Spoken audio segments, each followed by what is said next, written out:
How do you love basketball if you're not excited about Tyrese Halliburton versus LaMelo Ball? It's the Indiana Pacers hosting the Charlotte Hornets. There you have it. Early and often, Halliburton, one of his 13 assists that he had in this game, that one to Miles Turner inside. And then look at Dennis Smith Jr. hit this baseline. He's got the angle, and nobody's stopping that with a guy that's got bunnies like Smith Jr. Tyrese doesn't jump as high, but he gets high enough to do what he's got to do. I mentioned his 13 assists, 16 points also for Tyrese. Another one of those dimes inside the Turner again. Big fella had 29 points, 9 boards. Pacers up a deuce. Buddy Hield's going to double that. He throws down the gem. He had 21 points. He's been playing some really good ball for Indiana thus far this year. Third quarter, it's LaMelo. Not 1-3, make it 2. Ball. 13 points, 8 assists for the Hornets. Tight basketball game here late in the third. It's more Halliburton to Turner. Boy, have they become a dynamic duo. We not looking. Are we, Tyrese? Okay, that's how you feeling? Fourth quarter, this game's still tied up. One of the bright spots for the Hornets, which has been a pretty bad season for them, has been Jaden McDaniels. He goes inside for the deuce. Hornets back out in front. Miles Turner's like, hold on, wait a minute. Let me put my input in it. Turner with the 3. Again, this game is tied. Look at this dime from LaMelo to P.J. Washington to put Charlotte back out in front. Washington had 22 points. It's not going to be enough, though, because these dudes in Indiana, they don't care who you are.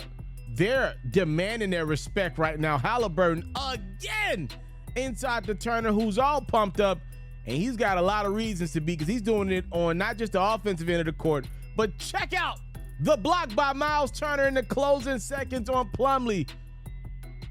Hornets needed that deuce to cut the deficit down to a point. They didn't get it because Miles Turner said, you're not going to get it. And that's all she wrote from Indiana. The Pacers take this one 116-111. So as I was doing this highlight, I actually thought about something interesting in regards to both of these teams.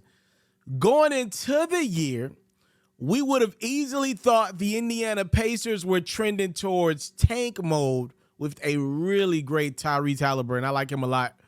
And then we would have thought the Charlotte Hornets were about to, take that next step towards the playoffs. They've been in the play-in tournament. I thought this Hornets team was destined to go to that next step under LaMelo Ball's tutelage. Now the LaMelo Ball and Tyrese Halliburton conversation is becoming more interesting about who's a better player between those two. Obviously, Miles Bridges going down, with his own personal issues, put Charlotte in no man's land. That team thrives off not just LaMelo, but LaMelo and Miles Bridges together. So you lose Miles Bridges probably for the year. The Hornets immediately go backwards. LaMelo starts the year off hurt. They have not been good at all. They're the second to worst team in the Eastern Conference. In the same realm, the Indiana Pacers are 6th out East. They're like 12 games better than the Charlotte Hornets right now. They're playing really good ball. Remember, they were supposed to be a seller at the deadline. Miles Turner, Buddy Hield to the Lakers. We kept hearing the same rumors over and over again. It never happened. And now what do you do? And who looks better? Who would you rather be today, ladies and gentlemen? It's a question that I have for you. Would you rather be the Indiana Pacers, hovering around the 6th seed, which right now will most likely get you a date with either Brooklyn, Milwaukee, or Boston in the first round of the Eastern Conference playoffs? Or would you rather be the Charlotte Hornets? Lose one of your top-tier guys. You're not good.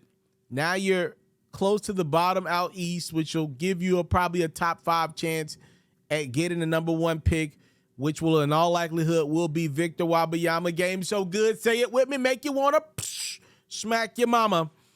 So who would you rather be today?